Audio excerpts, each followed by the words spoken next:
On est début d'année, début de mois, c'est la pseudo période des résolutions, mon cul, etc. Et ça, ce que je dis moi aussi en coaching tous les jours, c'est que les gens, bougez-vous le cul en fait. Bougez-vous le cul, arrêtez d'attendre qu'il y ait le Saint-Esprit qui vous tombe dessus.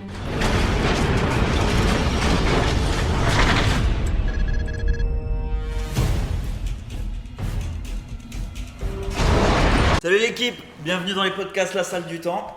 Aujourd'hui, on a fait venir Enzo qui est adhérent à la Salle du Temps de Clichy et pour avoir un petit retour d'expérience sur comment il est venu, ses débuts et tout un petit panel de questions spécialement pour vous, pour les retours. Avant ça, je vais juste me présenter, moi c'est Alex, je suis coach à la Salle du Temps de Clichy et Courbevoie et aujourd'hui, comme je vous ai dit, on vient interviewer Enzo qui est adhérent à la salle. Donc Enzo, je vais te laisser te présenter brièvement.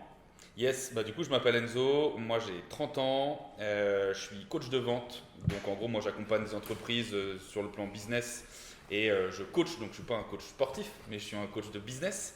Tu connais. Donc on se connaît, on se comprend. Tu connais. Et voilà, ça fait 10 piges que moi je fais de la vente et que maintenant je suis coach. Et à l'époque j'étais sportif de haut niveau en basket. Donc le sport ça a toujours plus ou moins quand même régi ma vie au quotidien. Et on va pouvoir en parler, mais j'étais jamais allé à la salle de ma vie avant la salle du temps, donc c'est drôle. Ça c'est stylé. Alors du coup, bien sûr, nous ne sommes pas de la même famille, même si on se ressemble un peu. Ok, pour ceux qui se diraient. Donc du coup, comme ça au moins les doutes sont enlevés. J'aimerais un petit peu avoir ton retour sur tes débuts à la salle, justement. Comme tu disais, qu'est-ce qui t'a fait venir, essayer, et puis pourquoi tu as décidé de t'engager et de partir, de commencer. Ouais. C'est une bonne question. Moi, c'était quasiment pile jour pour jour. Là, on est en mois de janvier. C'était l'année dernière. En fait, je me suis tapé. Déjà, j'ai déménagé à Clichy. Donc, avant, moi, j'habitais sur Paris aussi. J'ai emménagé à Clichy Noël l'année dernière. Et je me suis tapé un gros limbago au moment du mois de janvier, juste repris. J'avais enchaîné plein de trucs, l'emménagement, bref, plein de choses. Je pense que le corps était bien stressé. Et le corps, il a pété, comme jamais ça m'est arrivé de ma vie, littéralement. Okay. J'ai été un putain de papy pendant 3 semaines à pas pouvoir m'enfiler mes chaussettes. Et donc je me suis dit, ok, grosse prise de conscience là, quand je vais sortir de ces 3 semaines là horribles, faut que je me remette au sport parce que moi c'est une drogue, le sport, j'en ai besoin. Et même à l'époque, tu vois, je fumais un peu de CBD, je n'ai jamais fumé des clopes, mais je fumais un peu. Je me suis dit, ok, ça va être le moment un peu, le tournant de l'année là. Okay. Et je m'inscris à une salle parce que j'ai envie de voir quel delta je vais pouvoir avoir entre, j'étais pas non plus, j'étais plus ou moins en forme, mais je pense que je pouvais passer un palier. Si je me souviens bien, tu t'entraînais chez toi, ouais. Au poids de corps, des choses comme ça. Exactement, que poids de corps à la maison, j'avais quelques poids, medicine ball, ce genre de trucs. Mais je me suis dit, si je vais à la salle avec des coachs, quels paliers vont pouvoir me faire passer. Okay. Et donc c'est dans ce mindset là que je suis venu, c'est en mode un peu guérison, renouveau et challenge de qu'est-ce qu'ils vont m'apporter en plus que ce que je fais pas tout seul. Ok, donc tu as voulu partir sur le délire, pas je vais dans une salle lambda, mais je vais dans une salle où il y a un coach quoi. Obligé. Et encore une fois, comme moi je coach aussi, tu vois, je vois la progression que tu peux avoir entre être suivi par quelqu'un et aller dans une salle de sport lambda où c'est sûr que tu vas payer 20 balles, hein, ça va pas te coûter cher, 20 ou 30 balles. Tu vas venir sur les créneaux où il va y avoir tout le monde, les salles elles vont être pleines, tu vas avoir tes machines, tu vas devoir faire la queue, tu fais tes mouvements potentiellement. Moi justement qui n'ai jamais été à la salle, j'ai beaucoup d'humilité là-dessus, il y a des mouvements que je ne maîtrise pas. Donc être plein d'ego et me dire que j'y vais et que je vais soulever de la fonte bêtement, ça m'intéresse absolument pas. L'idée c'est de progresser et de se faire accompagner. Donc le modèle salle du temps d'avoir des coachs qui sont dédiés et qu'on soit maximum 4 sur un créneau, c'était juste parfait. Ok, nickel. Et du coup ça fait une belle transition. Qu'est-ce que tu kiffes le plus à justement la salle du temps? Ce que je kiffe le plus, c'est ce que je viens de dire un peu là, donc c'est le côté hyper personnalisé. À chaque fois, du coup, genre, tu as ta programmation, tu as ton coach qui te suit, qui adapte aussi en fonction. Parce que moi, je peux arriver parfois, comme là en ce moment, tu vois, j'ai une petite douleur à l'épaule ou je me suis un peu niqué le cou. Ok, boum, tout de suite, on change d'exercice, ça prend pas 3 plombes.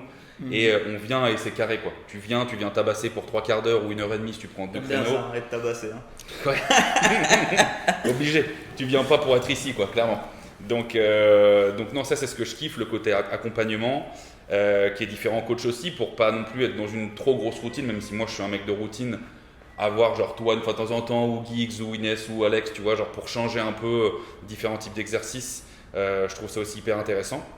Et ouais, le côté petite salle, tu vois, un peu, je vais pas dire cosy, mais ouais, on n'est pas beaucoup. Donc en plus, c'est pareil, on se tape des barres entre adhérents parce que finalement, on est des petits groupes. Donc il y a quand même une proximité qui s'installe. Bien sûr. C'est un petit peu tout ça. Et c'est à genre 200 mètres de chez WAM. Donc ouais, genre, tu peux pas, ouais, c'est no pratique. excuse. Bah ouais, bien Pas sûr. d'excuse. C'est ce que je voulais aussi, tu vois. Un truc pas loin parce que tu sais que là, c'est la période hivernale. Vas-y, un peu la flemme, tu rentres tard du taf ou autre. Là, au moins, il n'y a pas d'excuse, quoi. T'es à côté. Ouais, t'as rien à Pour ton dire. cul, quoi, sinon. De toute façon, sinon, au pire, on t'appelle. Hein. Exact. Ok, énervé. Et du coup, j'aimerais bien savoir, c'est quoi les difficultés que tu as rencontrées à la salle? Les difficultés, en vrai, j'en ai pas vraiment eu, sans faire le mec. Je vais dire juste, c'est travailler son ego, mais au contraire, c'est pas une difficulté. Je trouve que c'est plutôt positif. C'est que arriver moi un peu en me disant, bon, j'ai déjà une bonne condition physique, je suis bien, mais en fait, je vois que sur certains exos, parfois, je suis une grosse merde. Et en fait, ça fait du bien à l'ego, justement, ça fait du bien de se rappeler. C'est pour ça que la salle, c'est important. Enfin, la salle, le sport au global, c'est que c'est une leçon d'humilité tous les jours. Et il y a une semaine où tu vas être là, tu vas pousser ou tu vas soulever n'importe quoi, ou j'en sais rien, tu vas avoir un exo, tu vas faire plus de reps. La semaine d'après, tu es moins bien. Il faut que tu puisses absorber ça et te dire, ok, en fait aujourd'hui, c'est pas là où je vais faire mon max rep, mais c'est là où je vais apprendre de moi et où je vais faire preuve d'humilité. Donc, mais ça, c'est permanent en fait. Donc, mais j'ai pas eu de difficulté sur les exos ou autres parce que tout est bien cadré, tu fais attention, tu as un bon échauffement à chaque fois, tu viens pas pousser bêtement. Donc non, pas de difficulté, juste l'ego. En vrai aussi, c'est un peu aussi notre taf, c'est de vous faciliter la vie sur l'entraînement, sur la gestion et compagnie. Donc De ouf. si tu trouves que t'as pas de difficulté, moi je prends.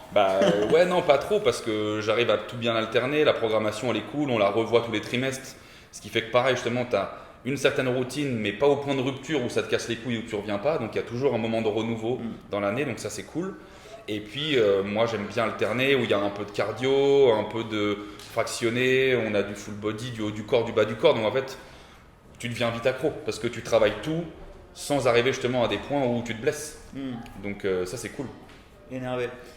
Alors j'ai une autre question. J'aimerais bien que tu me dises qu'est-ce qui t'a surpris, on va dire un truc ou des trucs que tu t'y attendais pas du tout et qui était en vrai la surprise.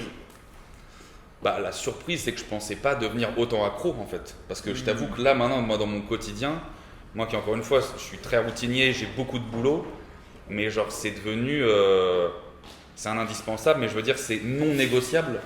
Je peux pas venir moins de 5 fois dans la semaine. Aujourd'hui c'est impossible. Et je pensais pas, tu vois, en venant en me disant, ouais ça va être cool, qu'est-ce qu'ils vont vraiment m'apprendre, pas dans le sens, encore une fois, avec d'humilité, mais dans le sens, bon, je fais déjà pas mal de trucs à la maison, est-ce qu'il va avoir vraiment un gros delta? Et en vrai, le delta, oui, il est là, tu le vois bien. Ouais. En tout cas, moi, je l'ai vu, et surtout là sur le dernier trimestre, où quand je suis revenu de l'été, après un mois et demi de stop, tu reviens, tu vois ton corps changer, tu fais, ok. Et en fait, tu sais, c'est un cercle vertueux dans lequel tu rentres, parce qu'après, bon, moi à côté, pareil, je mange bien, je fais attention et Bien tout. sûr. Donc c'est aussi un tout qui fait que tu vas dans le bon sens. Mais ça, ouais, non, c'est ouf de te dire que tu peux plus t'en passer, quoi.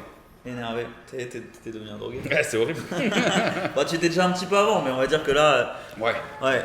Et puis bon, je pense que aussi on était en corrélation, le côté que tu sois coach, Ouais. le côté aussi d'avoir ce suivi, ce drive et puis ce truc un peu carré en fait. Et puis bonne ambiance en fait, tu vois, bonne ambiance avec tout le monde parce que les gens ils sont bonnards quand ils viennent s'entraîner, tous les coachs aussi, tu vois, on tape des barres, c'est cool.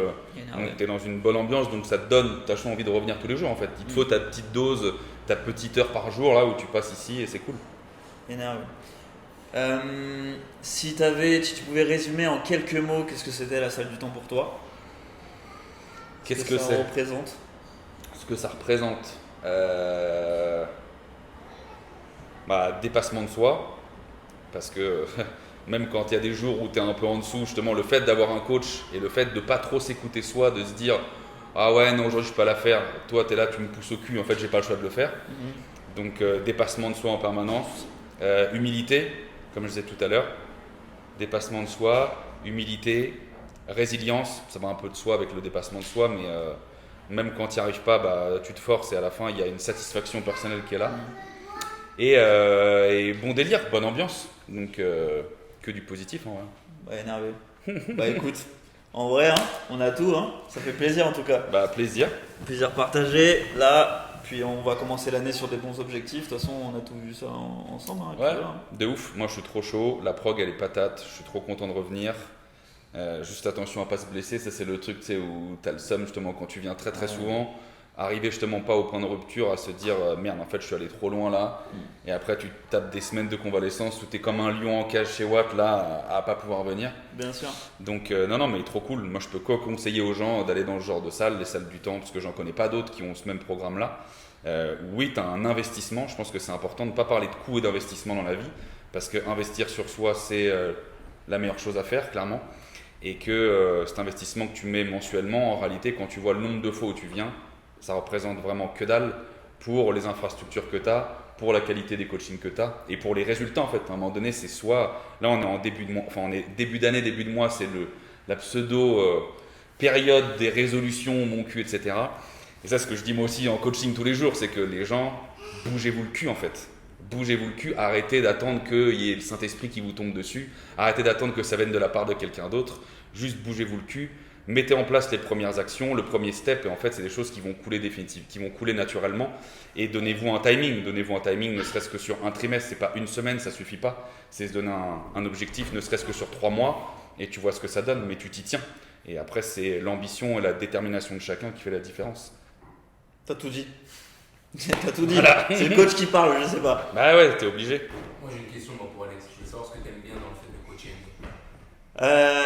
Ce que j'aime bien, bah déjà c'est bonne humeur. Hein. De toute façon, quand il arrive, je crois que même sans parler, on se tape des barres. Genre il est là, je vois avec ses yeux, je sais pas ce qu'il a fait la veille ou si c'est le week-end ou des choses comme ça. Et puis après, oui, c'est ce côté, vas-y, je veux m'éclater la gueule, je veux que ça soit quand même carré, je veux prendre du fun, je veux m'améliorer. Et puis, du coup, c'est des valeurs que nous, on essaye de transmettre. Alors, quand tu as quelqu'un qui arrive avec ça, et qui s'est déjà fait dans son quotidien et par rapport à son mindset, en vrai, c'est extrêmement facile. Donc, du coup, c'est fluide, c'est facile, on se tape des barres. Donc, voilà. Hein. Mortel. Et c'est mon cousin. Moi j'allais dire pour Enzo, et je vois un t-shirt là que tu portes. Je pense que d'ici que le podcast soit sorti, sans doute que la collection sera sortie aussi. Ouais. Si tu veux faire un petit coup de promo. Petite promo pour la boutique en ligne, la Daronne à l'abri. Non, mais c'est une petite boutique de fringues que j'ai lancée du coup en ligne avec petit t-shirt, casquette et pull avec le mindset un peu qu'on va avoir à la salle clairement. Mais juste dans la vie, on veut mettre la Daronne à l'abri. C'est tout un mindset, je pense qu'on partage, c'est que encore une fois, ça rejoint la notion de détermination, résilience, ambition, parce qu'on a envie de se surpasser, on a envie d'être meilleur que chaque jour et de faire partie de ce fameux 1%. Dont on parle à chaque fois avec Alex. Moi, l'objectif dans ma vie, ça a toujours été de faire partie des 1% dans tout ce que j'ai fait. L'objectif, c'est pas. Enfin, moi, j'aime bien dire, pourtant, en tant que sportif, c'est peut-être antinomique, mais je suis pas Coubertin. Moi. Je suis pas venu pour participer. Ça m'intéresse pas de participer. On le voit sur les challenges tous les mois ici. Oui, bien sûr. Parce que ça aussi, c'est un truc, on en a pas parlé, mais les petits challenges tous les mois. C'est un truc con, mais c'est un truc qui fait que à la fois tu te chambres, mais ça crée du lien entre tout le monde parce que on a tous envie de le faire et c'est marrant et c'est toujours un petit peu. Et il y a des strates qui se font, ouais. Les mecs qui sont là, ils attendent les derniers jours pour éviter qu'il y ait un gars qui fasse plus et compagnie. Donc c'est très très drôle. Ouais. J'ai fait ça sur le dernier année parce que je me suis fait au mois de mars et je l'ai encore là, tu vois. Le dernier jour, il m'a niqué d'une pompe, l'enfoiré. Voilà. Non, ouais, franchement, c'est énervé. C'est une bête de salle et c'est dur de s'en passer. C'est dur de s'en passer maintenant. Énervé. Bon, on a tout, hein. Messieurs, voilà, merci beaucoup. Au top.